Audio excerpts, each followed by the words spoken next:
यह किसके लिए है? ऐसा कोई भी जिसे पब्लिक स्पीकिंग में मास्टर बनना हो, ऐसा कोई भी जिसे कुछ नया सीखने का शौक हो, ऐसा कोई भी जिसे पर्सनैलिटी डेवलपमेंट में इंटरेस्ट हो। किसी भी प्रोफेशन के लिए पब्लिक स्पीकिंग बहुत जरूरी है। कहा जाता है कि अगर आप अपनी बात को सही ढंग से रखना जानते हैं तो फिर आप इस दुनिया में कुछ भी जीत या फिर कमा सकते हैं। अब सवाल ये उठता है कि इफेक्टिव पब्लिक स्पीकिंग को हम सीख कहां से सकते हैं। इस किताब में बताया गया है कि आप अच्छे पब्लिक स्पीकर कैसे बन सकते हैं। इसी के साथ इस समरी को पढ़ने के बाद आपको यह भी पता चलेगा कि इफेक्टिव स्पीकिंग के कितने फायदे होते हैं। इस किताब में चैप्टर्स में आपको कई सारी टेक्निक के बारे में पता चलेगा जिसकी मदद से आप ग्रेट कंटेंट क्रिएट करना और उसे स्ट्रक्चर करना सीख जाएंगे। इसी के साथ आपको ये भी पता चलेगा कि जब आपके पास कंटेंट है तो उसे डिलीवरी कैसे करना है। क्या आपने कभी लार्ज ऑडियंस के सामने कोई स्पीच दी है? आज के दौर में ज्यादातर जॉब प्रोफाइल की ये डिमांड रहती है कि आपकी अच्छी कम्युनिकेशन स्किल होनी चाहिए। अगर आज के समय में आपके पास कम्युनिकेशन स्किल है तो आप अपने करियर में बहुत आगे जा सकते हैं। अगर हम पब्लिक स्पीकिंग को एक स्किल की तरह देखने की कोशिश करें तो हमें पता चलेगा कि हमारी डे टू डे लाइफ में स्किल का महत्व कितना ज्यादा है। आपको पता होना चाहिए कि आपकी पहली नौकरी के इंटरव्यू में भी इस स्किल को देखा जाता है। कई रिसर्च में ये बात सामने निकल कर आई है कि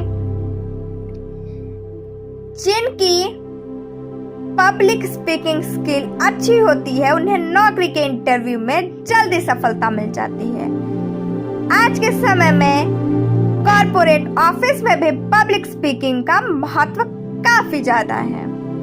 इस बात को और समझने के लिए हमें जॉब आउटलुक 2013 के सर्वे पर नजर डालना पड़ेगा। इस सर्वे के हिसाब से कम्युनिकेशन स्किल को कंपनियों की तरफ से बहुत ज्यादा तवज्जो दी जाती है। इस सर्वे में इस बात को साफ तौर पर कहा गया है कि गुड कम्युनिकेशन स्किल की मदद से आप अपने करियर में बहुत अच्छा कर सकते हैं। किसी भी कंपनी के बॉस को अगर किसी को प्रमोट करना होता है तो वो ऐसे एम्प्लॉइज को महत्व देना चाहता है जिसकी कम्युनिकेशन स्किल बेहतरीन हो। इसके पीछे का रीजन यही कि अगर आपकी कम्युनिकेशन स्किल बेहतरीन होगी तो आप क्लाइंट्स के सामने कंपनी की पॉलिसी को बेहतर ढंग से रख पाएंगे। इसलिए अगर आपकी टीम में 50 लोग काम करते हैं और आपके पास बेहतरीन बोलने की क्षमता है तो फिर आपके पास हमेशा ही एज एडवांटेज रहेगा। इफेक्टिव कम्युनिकेशन स्किल आपको कितना फायदा पहुंचा सकती है, इसके जीते जागते एग्जाम्पल इस किताब में लेखक हैं कॉन्फिडेंट होकर बोलना, क्लियर बोलना और ऐसा बोलना कि सामने वाला आपकी बात को सुने। अगर आपके पास ये स्किल है तो फिर आप अपने करियर की रेस में बहुत आगे जाने वाले हैं। पब्लिक स्पीकिंग की प्रैक्टिस से आपका कॉन्फिडेंस भी बढ़ेगा। हम सभी को कभी न कभी ऑडियंस के सामने तो बोलना ही पड़ता है, भले ही वो समय स्कूल प्रेजेंटेशन के समय आए या फिर जॉब इंटरव्यू के टाइम। आमतौर पर लोग बोलने से पहले काफी नर्वस रहते हैं। अगर आप भी नर्वस होते हैं तो आपको पता होना चाहिए कि ये नॉर्मल है। नर्वस होने का ये कतई मतलब नहीं होता कि आपको पब्लिक स्पीकिंग छोड़ देनी चाहिए। हमें लगातार अपनी पब्लिक स्पीकिंग को और बेहतर करने के लिए काम करना चाहिए। अगर आपको अच्छा पब्लिक स्पीकर बनना है तो फिर आपको अच्छा कंटेंट बनाने के ऊपर भी काम करना चाहिए। आपको अपने अंदर अच्छे कंटेंट को क्रिएट करने की काबिलियत को पैदा करना पड़ेगा। आपको ये पता होना चाहिए कि एक अच्छी स्पीच का मतलब क्या होता है। अच्छी स्पीच बस फैक्ट से ही नहीं बनती है।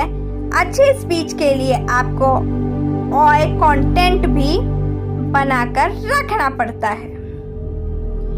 कुछ के पॉइंट्स हैं जिसके ऊपर आपको काम करने की शुरुआत करनी चाहिए, जैसे कि कंटेंट, पोस्चर और वॉइस मॉड्यूलेशन। इसी के साथ ही आपको ये भी सीखना पड़ेगा कि स्पीच को सही और सटीक तरीके से स्ट्रक्चर कैसे करना चाहिए। इस चैप्टर के माध्यम से लेखक बताना चाहते हैं कि पब्लिक स्पीकिंग की प्रैक्टिस से आपका कॉन्फिडेंस भी बेहतर होता है, लेकिन अपने कॉन्फिडेंस को बेहतर करने के लिए आपको फीडबैक को महत्व देना पड़ेगा। फीडबैक से आपको पता चलेगा कि अभी कमी कहां पर रह गई। रैन अवेरी अपने फील्ड में इतने सक्सेसफुल इसलिए हुए क्योंकि उन्हें पता था कि फीडबैक का सही यूज कैसे करना है। वो हमेशा अपने फीडबैक को बड़ा सीरियसली लिया करते थे। सबसे पहले जब उन्होंने स्पीच दी थी तो उन्होंने एक शब्द का इस्तेमाल बार बार किया था। इस चीज का पता उन्हें अपने फीडबैक से चला था।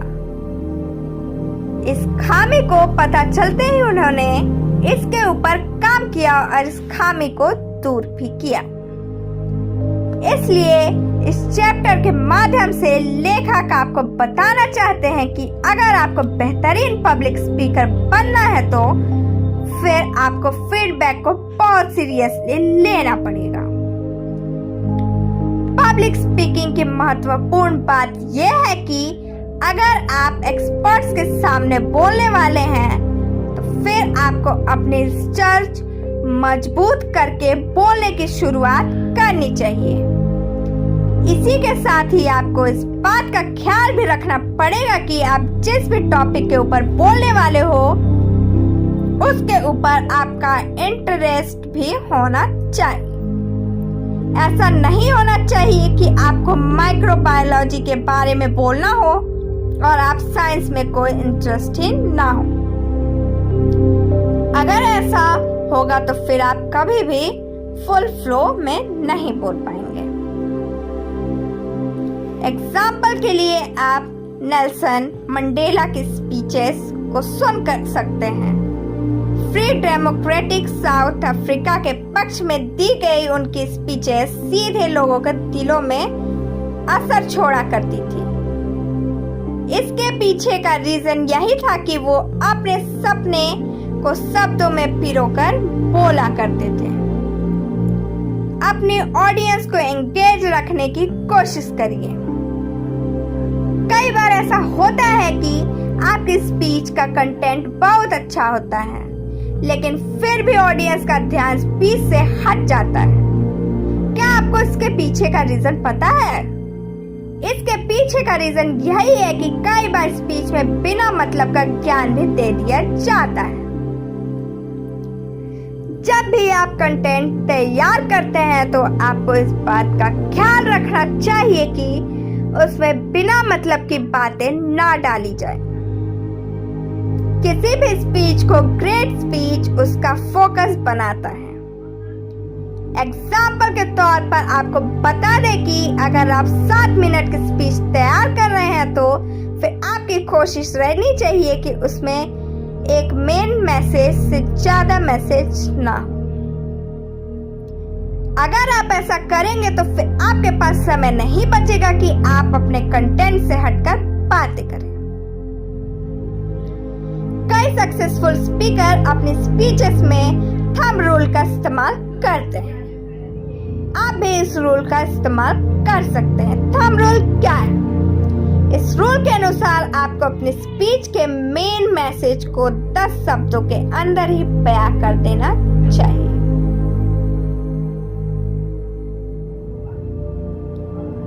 इसके एग्जाम्पल के तौर पर लेखक public speaking expert Craig Valentine का एक किस्सा शेयर करते हैं। एक बार इन्होंने स्पीच दी थी जिसका कोर मैसेज था कि आपके सपने बिकाऊ नहीं हैं। इस मैसेज का असर ऑडियंस पर इतना गहरा हुआ था कि सालों बाद भी लोग उनसे मिलकर उस मैसेज को याद करते थे। इसलिए सबसे बेहतर तरीका है अपनी ऑडियंस को एंगेज रखने का कि आपको फोकस भी एक कैची मैसेज के ऊपर होना चाहिए। आप अपनी ऑडियंस के साथ कनेक्शन वर्बल और नॉन वर्बल दोनों ही तरीकों से बना सकते हैं। इसके लिए सबसे पहले आपको खुद से 2 सवाल पूछने पड़ेंगे। पहला, क्या आप एजुकेटेड स्पीकर बनना चाहते हैं या फिर आप अपनी ऑडियंस से इमोशनली जुड़ना पसंद करेंगे? आपका जवाब जो भी हो, लेकिन इसके लिए आप कुछ बेसिक टैक्टिक्स का इस्तेमाल कर सकते हैं। इनमें ज्यादातर नॉन वर्बल ही है। ऑडियंस के साथ कनेक्शन के लिए सबसे जरूरी 2 चीजें होती हैं। पहली और कंटेंट और दूसरा आपका पोस्चर। अगर आपने इन दोनों चीजों के ऊपर कंट्रोल कर लिया तो फिर आधी जंग तो आपने जीत ही ली। इसी के साथ आप एक वर्बल तकनीक का भी इस्तेमाल कर सकते हैं। वो है कि सही टोन का इस्तेमाल करना आपको आना चाहिए। जब भी आप बोल रहे हो तो आपको इस बात का ध्यान रखना है कि आप टोन बदल बदल कर बोलने की कोशिश करिए। इससे ऑडियंस को सुनने में भी अच्छा लगता है। अगर कंटेंट, शब्द, शैली और पोस्चर अच्छे होंगे तो फिर ऑडियंस के साथ कनेक्शन भी अपने आप ही बन जाएंगे। स्पीकिंग कोच की मदद से भी आपके अंदर काफी बदलाव आ सकता है।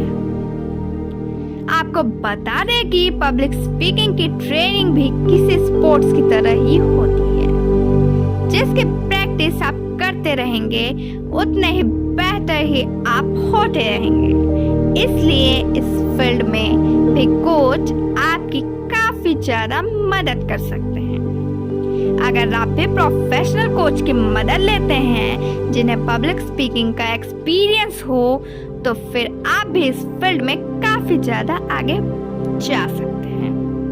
अगर आपको भी खुद के अंदर मोटिवेशन की कमी लगती है तो फिर निश्चित रूप से प्रोफेशनल कोच आपकी काफी ज्यादा मदद कर सकते हैं। आपको बता दें कि प्रोफेशनल कोच आपको स्पीकिंग टेक्निक के साथ ही वैल्यूएबल फीडबैक भी देगा। इसी फीडबैक की मदद से आप खुद के अंदर काफी ज्यादा सुधार कर सकते हैं। वैल्यूएबल फीडबैक की इम्पोर्टेंस आपको शुरुआती चैप्टर्स में ही बता दी गई थी। कई लोग फीडबैक से इसलिए भी भागते हैं क्योंकि उन्हें क्रिटिसिज्म का डर रहता है। लेकिन आपको इस बात को मानना पड़ेगा कि बिना क्रिटिसिज्म से आपके अंदर इम्प्रूवमेंट नहीं आ सकता। सारांश, यह किताब की समरी के माध्यम से आपको की मैसेज यही दिया गया है कि आप अपने लगन, और मेहनत से बेहतर पब्लिक स्पीकर बन सकते हैं। दिमाग को फोकस रखने की कोशिश करिए और सही दिशा की तरफ मेहनत करते रहिए। फोकस करिए। अगर आपको पब्लिक स्पीकिंग से डर लगता है तो फिर ज्यादा से ज्यादा बोलने की कोशिश करिए। कहाँ भी गया है कि डर के आगे ही जीत है। फीडबैक के महत्व को समझने की कोशिश करिए। पढ़ते रहिए, आगे बढ़ते रहिए और बोलते रहिए। आज के लिए बस इतना ही। Thank you, bye bye, take care.